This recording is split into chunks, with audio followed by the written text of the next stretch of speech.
पिछले प्रकरण में हम लोगों ने पढ़ा था कि श्रेष्ठता आयु से नहीं होती, श्रेष्ठता जो है वो अधिक आयु से नहीं होती है, विद्या से होती है। तो आज हम जानेंगे इसके विषय में। हम लोगों ने एक आख्यान पढ़ा था ब्राह्मण ग्रंथों का, अंगिरस ऋषि का दृष्टांत था।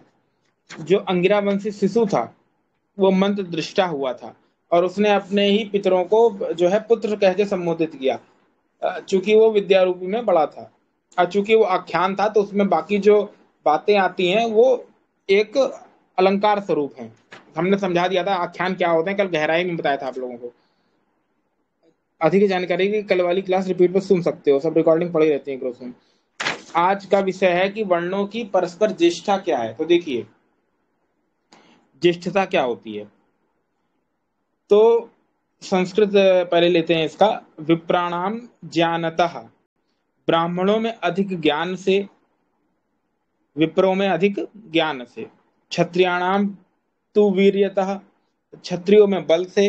वैश्यानाम धन धान्यतः, वैश्यों में अधिक धन धान्य से। शूद्राणाम जन्मतः एव ज्येष्ठिम, शूद्र में जन्म से अधिक आयु से वृद्ध बड़ा होता है। यानी क्या बोला कि ब्राह्मणों में ज्ञान से, क्षत्रियों में बल से, वैश्यों में धन से, शूद्रों में जन्म से, अर्थात आयु में वृद्धि होती है, वृद्ध होता है यानी बड़ा होता है। अब इसका क्या अर्थ है इसको समझिए। ब्राह्मण ज्ञान में बड़ा होता है तो ठीक है, क्षत्रिय बल में बड़ा होता है ये भी ठीक है, वैश्य धन धान्य में बड़ा होता है ठीक है। अब शूद्र में जो बोला है कि आयु, अधिक आयु से बड़े होने का क्या मतलब है। यहाँ पर अधिक आयु से बड़े होने का मतलब है कि जो शूद्र है उसमें सेवा भाव है। तो जो शूद्र की आयु अधिक है उसको पहले सम्मान देने को आगे बोला है शास्त्र में। अभी हमने इसके पहले वाले में जब कुछ श्लोक पढ़ाए थे उसमें बताया था कि जो वृद्ध है, शूद्र है, उसको पहले सम्मान दे। क्यों? क्योंकि वो तीनों वर्णों की सेवा करके वो ज्येष्ठ हुआ है, ठीक है, और वो वृद्ध है तो वृद्ध के नाते सम्मान देना है। दूसरा, उसमें सेवा भाव होगा तो कुछ सीखने को ही मिलेगा उससे, तो इस नाते से सम्मान देना है। लेकिन यहाँ पर बात सम्मान की नहीं है, यहाँ बात है बड़े होने की। तो जो ब्राह्मण है ज्ञान से बड़ा होता है, क्षत्रिय बल से होता है, वैश्य धन से होता है और शूद्र आयु से बड़ा होता है। अब आगे देखिए, अवस्था की अपेक्षा ज्ञान से वृद्धत्व।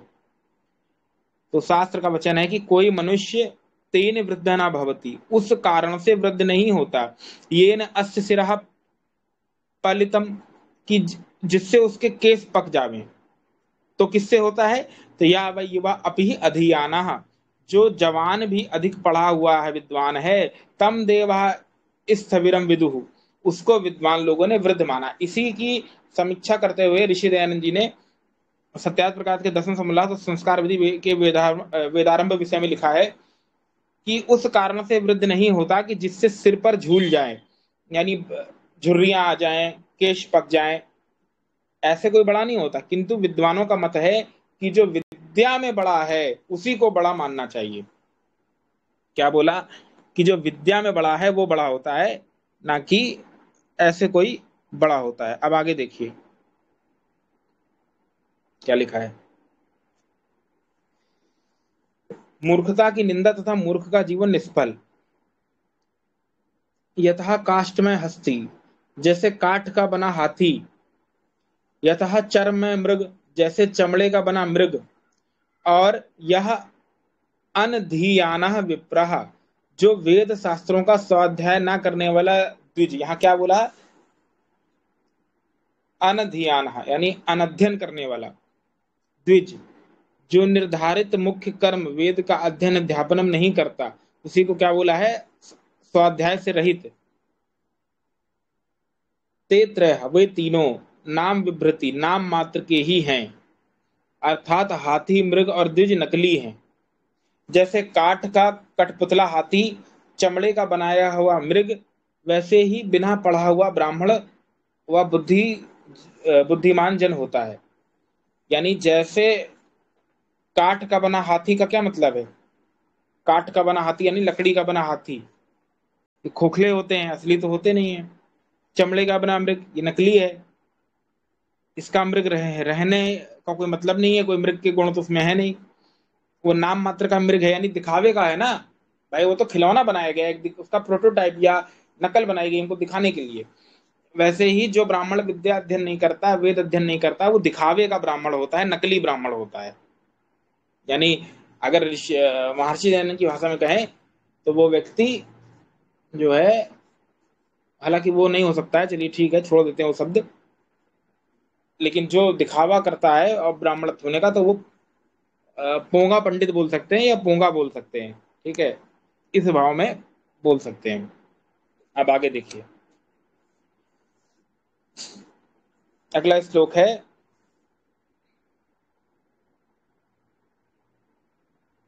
जैसे स्त्रियों में नपुंसक निष्फल अर्थात संतान रूपी फल को नहीं प्राप्त कर सकता,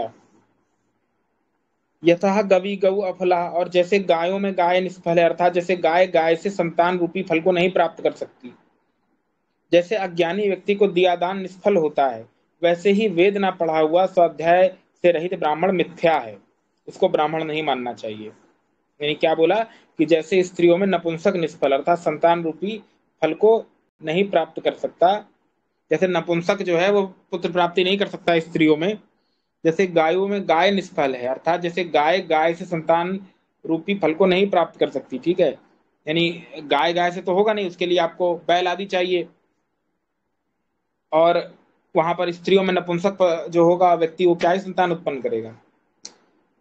और जैसे अज्ञानी व्यक्ति को दान नहीं देना चाहिए, वो निष्फल जाता है, जैसे बहुत सारे लोग आते हैं ना कटोरा लेके, जय शनिदेव और फलाना के नाम से मांगते हैं, तो ऐसे लोगों को दान नहीं देना चाहिए, क्योंकि दान देना चाहिए जो योग्य हो, विद्वान हो। हाँ कोई बुजुर्ग आदि है तो दे सकते हैं, कोई दिक्कत नहीं है। उसी प्रकार से जो अनध्याय किया हुआ है, यानी जो स्वाध्याय से रहित है, वेद से विरुद्ध विपरीत है, जो अध्ययन नहीं करता, वैसा ब्राह्मण क्या है, जो निष्फल है उसका जीवन, और वेद अध्ययन ही, क्योंकि उसको ब्राह्मण मतलब कुल मिला के माना ही नहीं है शास्त्र ने, वो दिखावे का ब्राह्मण है। अब इस तर्क से चलेंगे तो आज तो बहुत सारे जो है आप ब्राह्मण हो जाएंगे हिंदू समाज में फिर तो। और वेद अध्ययन ही ब्राह्मण होने का प्रधान कर्म है, यानी ब्राह्मण का मुख्य कर्म ही है वेद अध्ययन और विद्या का प्रचार प्रसार, क्योंकि उसी की वो रोजी रोटी खाएगा। ब्राह्मण के 6 कर्म है ना, वेद का पढ़ना, वेद का पढ़ाना, यज्ञ का करना, यज्ञ का कराना। खुद तो वेद पढ़ेगा तभी तो दूसरे को पढ़ा पाएगा, खुद यज्ञ करेगा तभी तो दूसरे के घर में करा पाएगा, और उसी से आजीविका कमाएगा कर्मकांड से, पुरोहिती से, और कहीं पढ़ाएगा शास्त्र को तो वहां से आजीविका कमाएगा, और तब वो दान लेने देने का अधिकारी होगा। तो आज तो वैदिक व्यवस्था है नहीं कि सिलेबस लगा हुआ है कि जहाँ जाके ब्राह्मण पढ़ाएगा। हाँ गुरुकुल में हो सकता है कि आप आचार्य बन के और वहां पर पढ़ा सकते हैं, तो आपको पेमेंट वहां मिलेगी, तो आप सच्चा ब्राह्मण का कर्म गुरुकुल में, गुरुकुल के आचार्य बन के निभा सकते हैं। लेकिन सामान्य जो समाज है वहां पे तो पूर्ण रूपेण ब्राह्मण कोई नहीं बन सकता, कारण कि यहाँ पर बहुत सारी चीजें हैं देखनी पड़ेगी, क्योंकि वैदिक व्यवस्था नहीं है, तो आपको अन्य काम भी करने पड़ेंगे आपकी आजीविका को चलाने के लिए। तो शास्त्र अध्ययन तो आप टेम्परेरी रख सकते हैं, कहने को तो आप ये कह सकते हैं कि कुछ समय के ब्राह्मण बन सकते हैं, या तो फिर अपने करिकुलम में ऐसा कोई सिलेबस ही ऐड कर लीजिए कि आपका काम ही सिर्फ पढ़ाने का हो, चाहे वो कोई और सब्जेक्ट पढ़ा रहे हो चाहे वेद पढ़ा रहे हो, उससे अगर आजीविका कमा रहे हैं, हाँ तो फिर पक्के ब्राह्मण आप कह सकते हैं, 6 कर्म कर रहे हैं। हाँ लेकिन उसमें और भी चीजें आ जाती हैं, योग प्राणायाम आदि और भी कई चीजें आती हैं, ठीक है। अगला चलिए, ऊपर अगला ऊपर देखिए, ऊपर श्लोक, गुरु शिष्य का व्यवहार, धर्म इच्छता, धर्म की वृद्धि चाहने वाले मनुष्य को अहिंसया एव भूतानाम अनुशासनम कार्यम, अहिंसा अर्थात हिंसा, हानि, ईर्षा द्वेष, कष्ट प्रदान और भावों से रहित होकर विद्यार्थियों व मनुष्यों का अनुशासन करना चाहिए, वही अनुशासन प्रशंसनीय और कल्याणकारक होता है। मीठी तथा कोमल वाणी अध्यापन और उपदेश में बोली जानी चाहिए। विद्वान और विद्यार्थियों को योग्य है कि वैर बुद्धि छोड़कर मनुष्यों के कल्याण के मार्ग का उपदेश करें, और उपदेष्टा मधुर शालीनता युक्त वाणी बोले। जो धर्म की उन्नति करना चाहे तो सदा सत्य में चलें, सत्य का उपदेश करें। ये बात तो सत्यार्थ प्रकाश में लिख दी है स्वामी जी ने, यही बात मनु महाराज ने लिखी है। देखिए मनु महाराज ने यहाँ पर अर्थ को खोला है, यहाँ पर अहिंसा एवं भूतानाम अनुशासनम कार्यम, मधुरा शलक्षणा वाक प्रयोज्य श्रेष्य।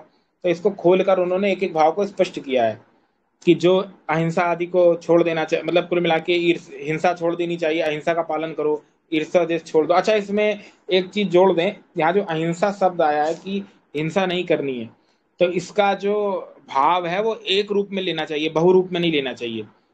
यानी अहिंसा का अर्थ लोगों में, समाज में प्रचारित हो गया है कि बुद्ध वाली अहिंसा। जहां भी अहिंसा शब्द आता है तो पता नहीं उसके साथ बुद्ध का नाम ही क्यों जुड़ जाता है, इसका कुछ समझ में नहीं आता है। तो वो बात ठीक नहीं, क्योंकि बुद्ध ने अहिंसा की गलत व्याख्या की थी, उससे हिंदू धर्म का बहुत पतन हुआ। क्योंकि अहिंसा का अर्थ ये नहीं होता कि आपके ऊपर कोई तलवार मारे या हथियार चलाए तो आप उसको काउंटर ही ना करें, ये नहीं होता अहिंसा का अर्थ। अहिंसा का सही अगर व्याख्या आपको जाननी है तो सबसे अच्छा उदाहरण है, राम जी को पढ़िए, राम जी का जीवन जान लीजिए, अहिंसा जान जाएंगे। राम जी ने क्या किया? राम जी ने भी तो अहिंसा का ही पालन किया जीवन भर। आप लोग कहेंगे ये क्या बात कर रहे हो, रावण को मारा, पूरे खानदान को मार दिया, कह रहे हो अहिंसा का पालन किया। वो अहिंसा ही है। अहिंसा का अर्थ होता है योग दर्शन के अनुसार कि किसी से वैर ना करना। यहाँ पर क्या लिखा है? धर्म की वृद्धि चाहने वाले को आगे बैर बुद्धि को छोड़ देना चाहिए। किसी से ईर्ष्या द्वेष ना करना वो अहिंसा है। यानी राम ने जब रावण को मारा तो उसके बाद आता है युद्धकांड में कि वहां पे बोला कि अब इसका अंतिम संस्कार करो। तो वहां पर कई लोगों ने आपत्ति जताई कि ये तो बुरा व्यक्ति था, इसका क्या जरूरत है विधिवत अंतिम संस्कार और सम्मान देने की। राम जी ने कहा कि जब तक वो जीवित था तब तक गलत आचरण, बुरा कर्म करता था। हमारी शत्रुता उससे नहीं है, उसका जो शत्रु वैर था उससे शत्रुता थी। जब तक जीवित था हमारा शत्रु था, मरने के बाद अब वो क्या है, तो कुछ बचा नहीं उसके अंदर, उसको भी सम्मान है अंतिम संस्कार का। तो उन्होंने शत्रु के प्रति भी एक वात्सल्यता दिखाई, करुणा दिखाई। यही अहिंसा है कि किसी के प्रति उनके मन में द्वेष नहीं था। अगर आप दुष्ट को भी दंड दीजिए तो इस भाव से कि तुम्हारा हम भला कर रहे हैं, तुमको नहीं मारेंगे तो तुम 100 लोगों को मारोगे, तो इससे अच्छा तुमको मार दें। तो अपना मन खराब नहीं करना है। किसी को मारना है तो ऐसे नहीं कि पूरा गुस्से में क्रोध में आके आज आर पार कर देंगे। तो जब क्रोधित होकर और द्वेष वश किसी को मारते हैं तो आपका भी नुकसान होता है कहीं ना कहीं। लेकिन इस भाव से जब मारते हैं कि ये दुष्ट है, इसको मारेंगे तो समाज का कल्याण होगा, तो ये अहिंसा है। दुष्ट को सजा देना ये अहिंसा है। इसीलिए योग दर्शन में आया कि अहिंसा का अर्थ क्या किया कि अपने मन में वैर भाव को निकाल देना, किसी के प्रति द्वेष ना करना, यही अहिंसा है। राम, अगर अहिंसा का सबसे अच्छा उदाहरण भगवान श्री राम का जीवन है। उन्होंने रावण को मारने के बाद भी उसका विधिवत अंतिम संस्कार करवाया वहां लंका में। इससे सिद्ध होता है कि उनके मन में किसी के प्रति बैर नहीं था, कोई द्वेष नहीं था। उन्होंने दुष्टता का दंड दिया। दुष्टता का दंड देना और मन में किसी के प्रति बैर भाव ना रखना, ठीक है, द्वेष ना रखना, यही अहिंसा है। ना कि अहिंसा का अर्थ यह है कि बुद्धम शरणम गच्छामि, मतलब कोई गर्दन भी काट दे आतंकवादी तो कह दो वो तो किसी पे हथियार नहीं उठाना, ये मूर्खता है, ये तो कायरता है, ये अहिंसा नहीं है। ठीक है, इसको गहराई से समझिए। अगला देखिए, श्लोक पढ़ते हैं।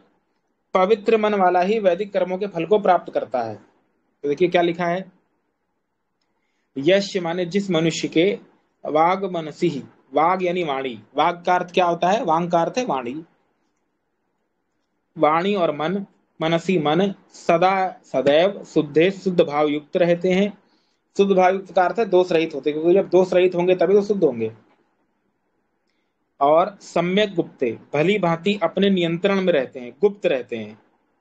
निश्चय से वही वेदांत वेदांतोपगतम सर्वम फलम आपनोति, वेदार्थों में निहित यथार्थ को पूर्ण रूपेण प्राप्त करते हैं। यानी महर्षि दयानंद जी क्या अर्थ करते हैं इसका सत्यार्थ प्रकाश के तीसरे समोल्लास में,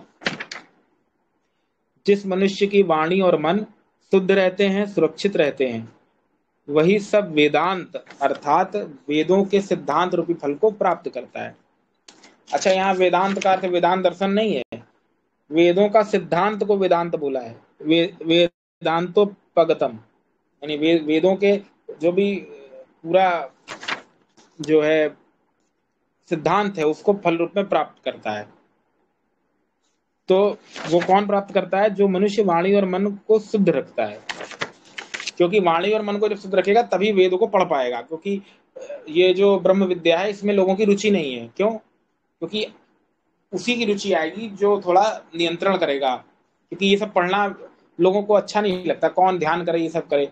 आजकल का समय थोड़ा वैसा है कि आदमी जल्दी जल्दी भागना चाहता है, तो इसलिए जो वाणी और मन पर नियंत्रण नहीं करेगा उसको ये विद्या नहीं आएगी।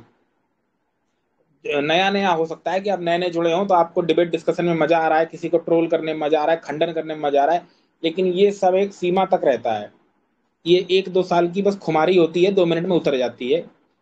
फिर वही सब चलने लगता है दिमाग में कि वेदों में कंप्यूटर दिखाओ, वेदों में इंजन दिखाओ, वेदों में ये एआई दिखाओ, वेदों में ब्रह्मोस मिसाइल दिखाओ, वेदों में ये दिखाओ, वेदों में वो दिखाओ। यही सब चलता है दिमाग, मतलब नास्तिकवाद आने लगता है कि अरे ये सब क्या है फालतू, इससे क्या फायदा। तो ये सब चीजें दिमाग में चलती है। तो ये सब चीजें तब चलती हैं क्यों? क्योंकि आपने उसके फल को प्राप्त नहीं किया।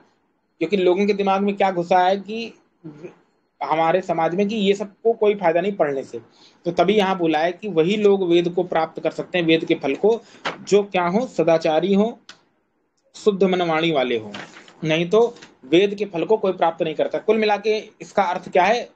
निरुक्त शास्त्र में आया कि जो आप ब्रह्मचारी है उसको वेद की विद्या नहीं आती।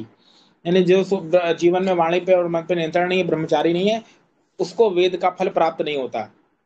क्यों नहीं होता?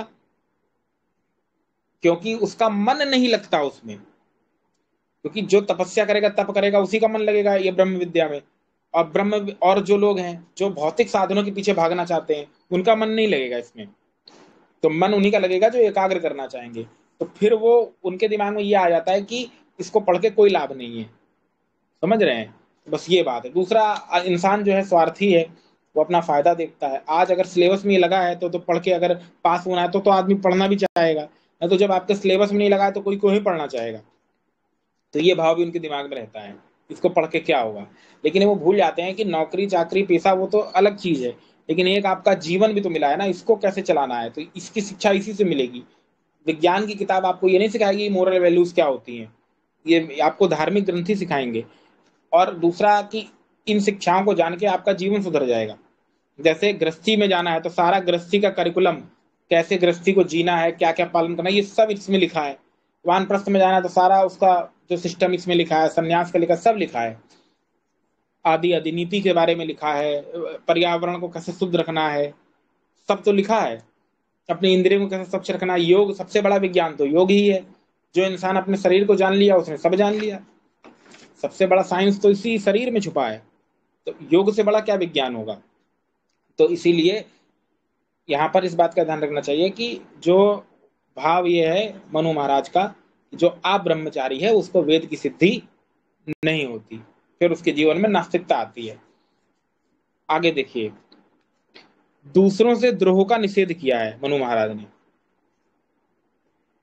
मनुष्य आर्त अपि, स्वयं दुखी होता हुआ भी क्या करता है? दूसरे को पीड़ा ना पहुंचावे, ना पर द्रोह कर्म थी, दूसरे के प्रति ऐसा कर्म ना करे जिससे जिससे द्वेष उत्पन्न हो, यानी बुरी भावना मन में ना लाए।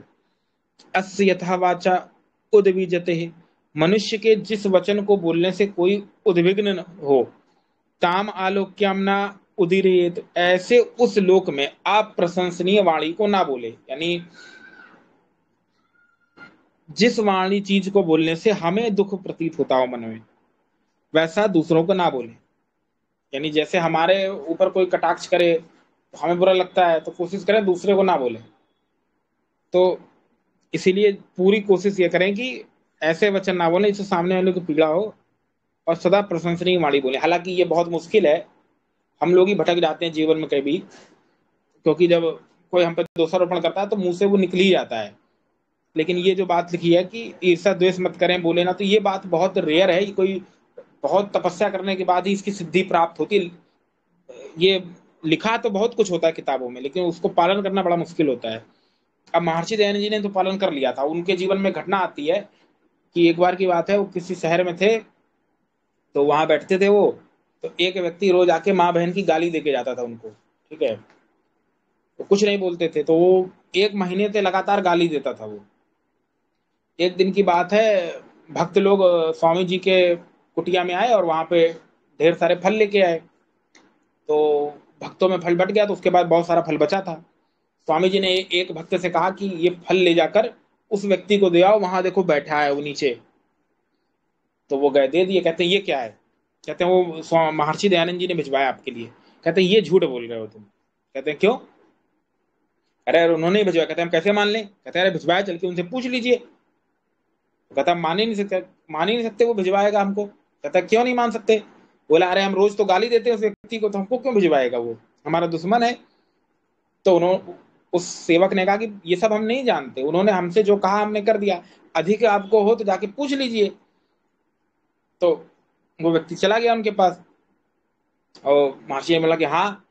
कहते हैं तो हम तो आपको अशब्द बोलते हैं, तो आप क्यों भिजवा रहे हैं? कहते हैं वो तुम बालक हो इसलिए। कहते हैं मैं हम बालक, तो लोग कहते हैं तो बालक क्यों कहाँ है, ये तो मूछ दाढ़ी है इसके। कहते हैं बालक इसलिए है, मूछ दाढ़ी होने से थोड़ी कोई बड़ा होता है, ज्ञान में बड़ा होने से होता है। अगर ये सच को जानता होता तो ये हमको अशब्द क्यों कहता? क्योंकि अविद्या में है, या इसके इंद्रियां इसके वश में नहीं है, तो गलत रास्ते पर चली गई हैं, इसलिए ऐसा कहता है। और हम तो सन्यासी हैं, हमारा काम ही है लोगों का उद्धार करना। और सन्यासी का तो धर्म ही है कि वो निंदा को भी सहे, निंदा और हर्ष में एक समान रहे।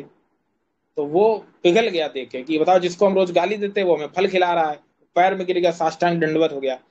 तो ये भाव बहुत रेयर लोगों में होता है, बहुत बड़ा कोई योगी तपस्वी ही होता है।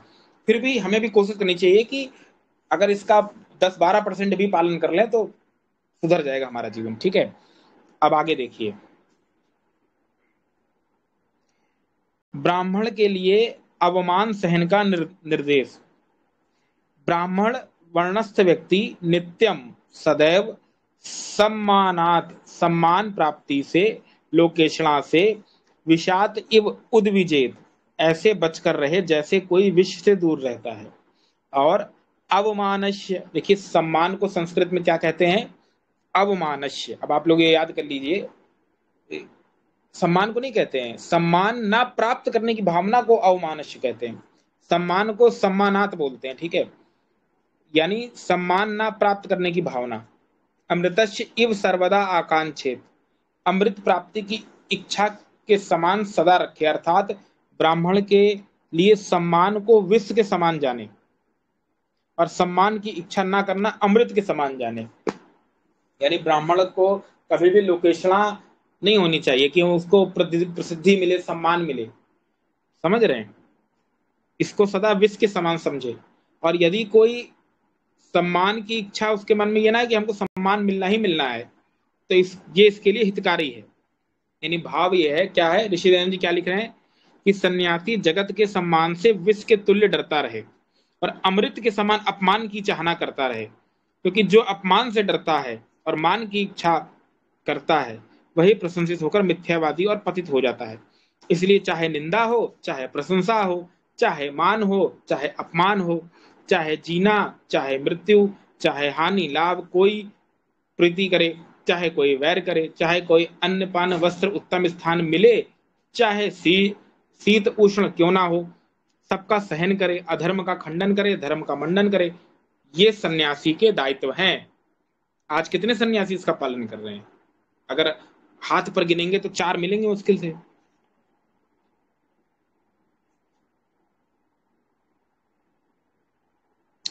तो ये देखिए, यानी भाव ये है कि सन्यासी जो है सदा मान अपमान में सम रहे, सम भाव करे। वो कभी भी फूल की कुप्पा ना हो जाए सम्मान प्राप्त करके, और अपमान में कभी डिप्रेशन में ना चला जाए। समझ रहे हैं? भाव ये, यानी जो मान सम्मान अपमान में एक रहे, वो सन्यासी के लक्षण है। उसको प्रकृति की आपदा भी ना सताएं, गर्मी है, शीत है, इससे भी वो विचलित ना हो। अच्छा, यहाँ ये क्यों लिखा है कि अन्न पान वस्त्र मिले ना मिले का क्या अर्थ है? क्योंकि सन्यासी क्या करता है, परिव्राजक होता है, वो घूम घूम के भिक्षाटन करता है, जो अनाज मिलता है उससे अपना पोषण करता है। ठीक है, तो वहां जब वो भिक्षा मांग रहा है, तो कभी हो सकता है कि उसको भिक्षा ना भी मिले। तो ऐसे समय में इसको क्या करना है, सहन शक्ति होनी चाहिए। नहीं मिल रहा है भूख, तो भूख को अपने संयम में करना है, रोकना है। पानी पी के काम चला लिया, कुछ करे। इतना सब कुछ सहते हुए भी मान अपमान, सुख दुख, भोजन मिले ना मिले, तृष्णा आदि, उष्णता, शीतता, इतना सब सहते हुए भी सदा अधर्म का खंडन करे, धर्म का मंडन करे। यही तो ऋषि दयानंद जी ने करके दिखा दिया। इतना दुख हुआ, इतना अत्याचार हुआ, इतना लोगों ने ईंटे पत्थर गाली क्या क्या नहीं पड़ा, जहर तक देके मार दिया, लेकिन वो सदा सत्य मार्ग पे अडिग रहे। कई कई जगह तो ये भी आता है कि महर्षि दयानंद जी को भोजन तक नहीं मिला 3-3 दिन तक। कभी कभी जो है कहीं मिल गया तो बेचारे ले लिए, नहीं तो फल खा के रह लिए, कहीं कुछ खा के रह लिए। वो तो बाद में जब थोड़ी प्रसिद्धि हो गई तो भक्त लोग कुछ धन दे देते थे, एक आध आना या कुछ, उस समय का जो भी मुद्रा थी, तो उससे एक शेर दूध आदि की व्यवस्था हो जाती थी, तो सुबह शाम दूध पी के रहते थे। कई समय तो वो भी इंतजाम करा दिया किसी गृहस्थादि ने तब, नहीं तो शुरू में तो वो भिक्षाटन कर रहे हैं, कभी मिला कभी नहीं मिला, कभी 2 दिन में एक बार मिला, कभी 4 दिन में 2 बार मिला। अभी तुमको कह दिया जाए कि रोज एक, कभी खाना मिलेगा कभी नहीं मिलेगा, तो हालत खराब हो जाएगी। अरे रोज 2 टाइम ना खाओ तो हालत खराब हो जाएगी, तो 3-3 टाइम आदमी खाता है। सोचिए, वो सोच के देखिए कभी उनकी क्या स्थिति रही होगी कि कभी भोजन मिला नहीं मिला, बेचारे कैसे रहते होंगे। अब वो तो सोच विचार का विषय। ऊपर से रहने का भी ठिकाना नहीं है, कहीं पेड़ पेड़ के नीचे सो जाओ, कहीं यहाँ सो जाओ, कहीं वहां सो जाओ, तो खतरा भी रहता होगा। सर्प का खतरा है, बाहर वृक्ष के नीचे लेटे हैं, पता नहीं क्या आ जाए, समझ रहे हैं। ऊपर से दुश्मन भी हो गए थे बहुत सारे। वो तो जब उनकी प्रसिद्धि हो गई तो भक्त लोग जो है ऐसे भटकने नहीं देते थे, जहां जहां जाते थे वहां कोई ना कोई उनको आसरा दे देता था। और फिर भोजन आदि की व्यवस्था करने लगे थे, अच्छा खासा भोजन करते थे। फिर बाद में जब और प्रसिद्धि हो गई तो जो राजपूत आदि थे, धनाढ़ लोग थे, एक रसोईया रख दिया स्वामी जी के साथ, उसको धन दिया जाता था, और उसके साथ अनाज भी रहता था कि तुम जहां भी स्वामी जी जाएंगे वहां पर उनको एक स्थान विशेष कुटिया दी जाएगी, वहां पर तुम भोजन बना के दोनों टाइम उनको पका के खिलाओगे। तो महर्षि जी खाते थे। तो बाद में हो गया इतना, तो शुरू में तो बहुत कष्ट झेला स्वामी जी ने। तो ये दिक्कत है, समझ रहे हैं। तो ये सन्यासी का धर्म है। लेकिन आज के सन्यासी तो मठाधीश बने बैठे हैं, चढ़ावा आ रहा है, 4 टाइम मालपुआ ठूस रहे हैं, धर्म प्रचार से कोई मतलब नहीं है, जगत गुरु बने घूम रहे हैं, धमकी देते रहते हैं कि तीसरा नेत्र खोल दूंगा, दुनिया भस्म हो जाएगी, भगवान जाने कब होगी। ठीक है, तो ये सब तमाशा चल रहा है। और आजकल के सन्यासियों की जो पेट है, वो तो अब कहते हुए अच्छा नहीं लगता है। मतलब इतना मोटे मोटे तूंद निकली है, मतलब कैसे सन्यासी हैं, मतलब कुछ समझ में नहीं आता। इतना मोटी तोंद निकली है तुम्हारी, तो इसका मतलब आप कुछ कर ही नहीं रहे हो। अब जैसे रामदेव के गुरु हैं, उनकी आयु बहुत ज्यादा है, तो उनका शरीर देखिए सही है, डी डॉल योग योग गुरु हैं। लेकिन आजकल के सन्यासी को देख लीजिए, बहुत सारे पौराणिक फूल के बिल्कुल कुप्पा हो चुके हैं। अब कहते हुए अच्छा नहीं लगता है, ऐसा लगता है कि ऐसे कोई प्रेग्नेंट महिला हो, मतलब ऐसा पेट फूल गया है उनका। तो इतना खा रहे हो तो फिर वो सन्यास नहीं है। इसीलिए तो भिक्षाटन की परंपरा थी कि घूम घूम के भिक्षा मांगो। तो आपने वो परंपरा छोड़ दिया, मठी में है, मठ में बैठे हैं, वहां बना बनाया आ रहा है, तो फिर क्या होगा, फिर काहे की भिक्षा रही वो। अब इसका अनुशीलन पढ़ते हैं, पाठक ध्यान दें। इस श्लोक में अवमान का अर्थ है कि सम्मान प्राप्ति या लोकेशना का अभाव होना। यानी जो अवमान शब्द आया है संस्कृत में, यहाँ पर आया है ना अवमानस्य, इसका अर्थ किया कि सम्मान प्राप्ति लोकेशना से का अभाव होना। यानी सन्यासी को कभी भी सम्मान प्राप्ति की इच्छा नहीं करनी चाहिए। अगर सम्मान मिल भी रहा हो तो उसको विष के समान समझना चाहिए, और अगर अपमान मिल रहा हो तो उसको अमृत समझना चाहिए। क्योंकि सन्यासी का काम है सत्य का प्रचार करना, तो जब सत्य बोलेंगे तो 4 लोगों को तो बुरा लगेगा ही लगेगा। ये तो दुनिया का नियम है। क्या कोई चाहेगा कि मेरा सदा अपमान होता रहे? तो श्लोकार्थ का अभिप्राय ऐसा नहीं। अभिप्राय यह है कि सम्मान या लोकेशना की भावना मनुष्य मात्र को संसार में फंसाती है। तब यह मनुष्य में भावना रहती है कि विरक्त नहीं हो सकता, तो सांसारिक मोह को नहीं त्याग सकता। इस भावना से अहंकार बढ़ जाता है, अहंकार को बल मिलता है, अब वह उग्र होता चला जाता है। शास्त्रों के अनुसार मनुष्य मात्र और ब्राह्मण और सन्यासी का उद्देश्य ब्रह्म प्राप्ति करना है। अहंकार ब्रह्म प्राप्ति में बाधक होता है। सम्मान न प्राप्त करने की भावना और सहिष्णुता से अहंकार क्षीण हो जाता है। संसार से विरक्ति की भावना बढ़ने लगती है। अपमान को सहन करना और निंदा सहने से दुर्गुणों का ह्रास होता है और चरित्र में निर्बलता आती है और ब्रह्म प्राप्ति हो जाती है। यहाँ पर यह मतलब नहीं है कि सन्यासी गाली सुने रोज लोगों की। अपमान सहने का अर्थ यह है कि अपमान को अमृत समझने का अर्थ यह है कि सन्यासी को मन में किसी प्रकार की वित्तेषणा लोकेषणा नहीं लानी। यानी भाव इतना है कि जो भी हमारा यश हो रहा है, सम्मान हो रहा है, तो उसको ज्यादा सोचना नहीं है दिमाग में। अगर कोई तारीफ कर भी रहा है या भावना मिल भी रही है तो उसको साइड से निकाल दें, जैसे एक इधर से सुना उधर से निकाल दिया। नहीं तो ज्यादा उसको दिमाग में रखेंगे, बार बार सोचेंगे तो दिमाग में घमंड आएगा और अहंकार बढ़ेगा। अहंकार बढ़ने से क्या होगा कि लोकेशना पैदा होगी। अब जब लोकेशना पैदा होगी तो आपकी आसक्ति जो है सामाजिक बंधनों में हो जाएगी, और जब आप समाज की माया में फंस जाएंगे तो फिर तो ब्रह्म से दूर हो जाएंगे। इसलिए माया से छूट के ब्रह्म को प्राप्त करने को यहाँ बोला है। भाव यह है कि प्रकृति के प्रलोभनों में सन्यासी को नहीं फंसना, उसको अपमान को अमृत समझना है, और जो लोकेशना है, जो मान है, उससे दूर रहना है। अगर सम्मान होता भी है सन्यासी का तो उसको वैसे ही संबंध करना चाहिए कि एक कान से सुने एक कान से निकाल दे। भाव यही है, उसमें आसक्त ना हो, समदर्शी हो सुख दुख में। इसीलिए मनु महाराज क्या कहते हैं, अगला श्लोक देखिए। सम्मान प्राप्ति की भावना से रहित सुखी अवमता सुखम सेते। सम्मान या लोकेशना की चाहत न करने वाला मनुष्य सुखपूर्वक सोता है और सुखम प्रतिबुद्धेते, सुखपूर्वक जागता है, अर्थात जागृत अवस्था में सुखपूर्वक रहता है। तो अभिप्राय यह है कि मानव को सर्वाधिक रूप में व्यथित करने वाली मान अपमान और उनसे उत्पन्न होने वाली भावनाएं उस व्यक्ति को सोते जागते हुए व्यथित नहीं करती। वह निश्चित होकर शांतिपूर्वक सोता है। अस्मिन लोके सुखम चरति, वह इस संसार में सुखपूर्वक विचरता है। चरती का अर्थ विचरता है। ततः अवमंतः, अपमान से व्यथित होने वाला व्यक्ति विनश्यति, चिंता और शोक के कारण खत्म हो जाता है, नाश हो जाता है। तो मतलब क्या है कि हमारे जीवन में हर प्रकार की घटनाएं होती हैं। इस सन्यासी को थोड़ी देर के लिए साइड में रखते हैं, हम सामान्य लोगों पे घटाते हैं। हमें कभी कभी हमारे साथ बहुत अच्छा होता है, हमारा तारीफ होती है, सम्मान होता है, तो बहुत खुश हो जाते हैं, फूल के कुप्पा हो जाते हैं। तो दिन रात वही सोचते रहते हैं, तो सोच सोच के हमारे अंदर अहंकार आ जाता है कि अरे अब हमारे आगे तो कोई कुछ है ही नहीं। तो उससे भी पतन होता है, क्योंकि जब अहंकार आता है तो फिर आप अपने वालों को नीचा समझते हैं, तो फिर जो आपकी बॉन्डिंग है और लोगों से वो नहीं बन पाती। और साथ में आपका जो जिस जिस प्रोसेस को अपना के या जिस प्रक्रिया को अपना के आपने वो सम्मान प्राप्त किया था, उस कोई ना कोई कार्य किया होगा। अगर आप पढ़ाने में अच्छे हैं तो आपने कुछ अच्छा पढ़ाया होगा जिसके कारण आपको प्रसिद्धि मिली लोक में। कोई भी क्षेत्र हो सकता है, आपका कला कौशल का भी हो सकता है। तो उसको करने में भी आप में आलस आएगा कि अरे अब तो मैं इतना बड़ा बनी गया, अब क्या करूंगा इसको। तो ये फिर से पतन होगा।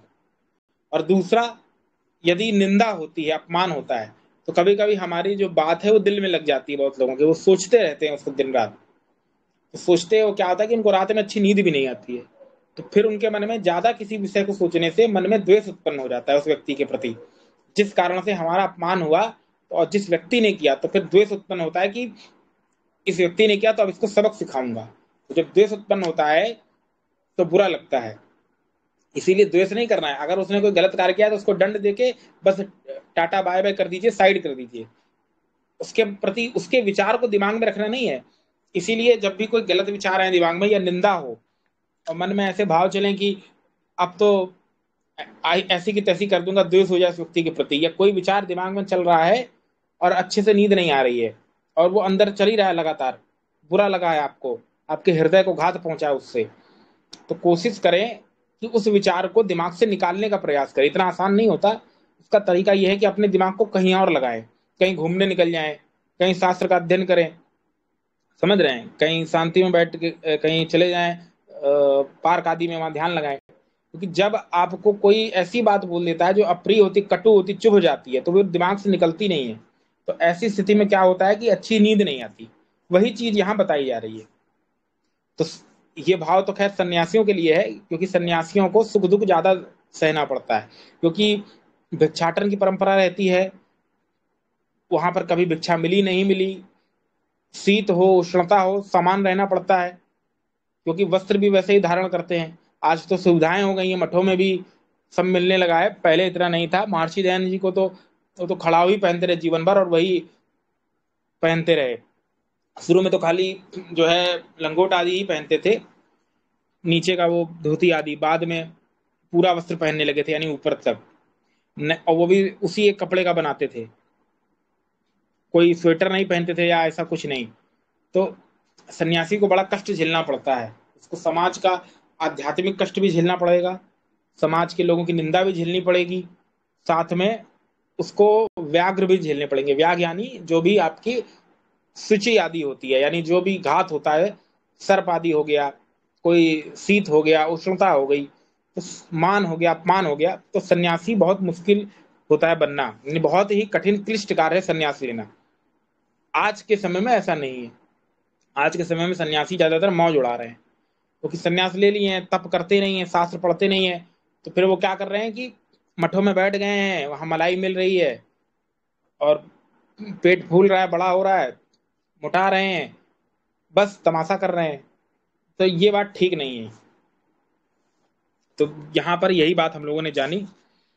अब आगे देखिए, द्विजों के लिए वेदाभ्यास की अनिवार्यता, इसको पढ़ने से पहले एक श्लोक और बचा है, वो पढ़ लेते हैं, फिर ये कल करेंगे। आगे देखिए, अब एक श्लोक आखिरी बचा है, वो पढ़ लेते हैं आज का। अनेन क्रम योगेन, पूर्वोक्त प्रकार से, क्या बोला, पूर्वोक्त प्रकार से संस्कृतात्मा द्विजा, उपनयन संस्कार में दीक्षित द्विज बालक बालिका, गुरु वसन, गुरुकुल में रहते हुए, सनह, उत्तरोत्तर यानी धीरे धीरे, फिर आगे क्या बोला, विद्या और वेदार्थ ज्ञान की प्राप्ति रूपी तप को क्या करे, बढ़ाता जाए, संचित करे। इसी प्रकार से कृतोपयन द्विज, कुमार और ब्रह्मचारी कन्या धीरे धीरे वेदार्थ के ज्ञान रूपी उत्तम तप को बढ़ाते जाएं। यानी जो द्विज हैं, उपनयन संस्कार में दीक्षित हो चुके हैं, वो अपने ज्ञान को उत्तरोत्तर विद्या और वेदार्थ ज्ञान के रूपी तप को बढ़ाते जाएं। अच्छा, इसमें महर्षि दयानंद जी क्या अर्थ करते हैं सत्यार्थ प्रकाश में, इसी प्रकार से कृत उपनयन द्विज कुमार और ब्रह्मचारिणी कन्या वेदार्थ के ज्ञान रूपी तप को बढ़ाते जाएं। यहाँ पर कन्या को भी गुरुकुल में पढ़ने की बात आई है। तो अभी कुछ दिन पहले इसने एक प्रमाण भी दिया था, आलोक नाम का जो है हमारा, कि अष्टाध्यायी में एक प्रमाण आता है जहाँ कन्या को भी जो है गुरुकुल आदि में पढ़ने को शाला में बोला है। तो दोनों के लिए समान नियम है, स्त्री स्त्री और पुरुष दोनों को शिक्षा का अधिकार है, बालक बालिकाओं को। तो दोनों जो भी क्षेत्र में विद्या अध्ययन कर रहे हो, उस विद्या अध्ययन को गुरुकुल में रहते हुए बढ़ाते जावें, ये विधान है।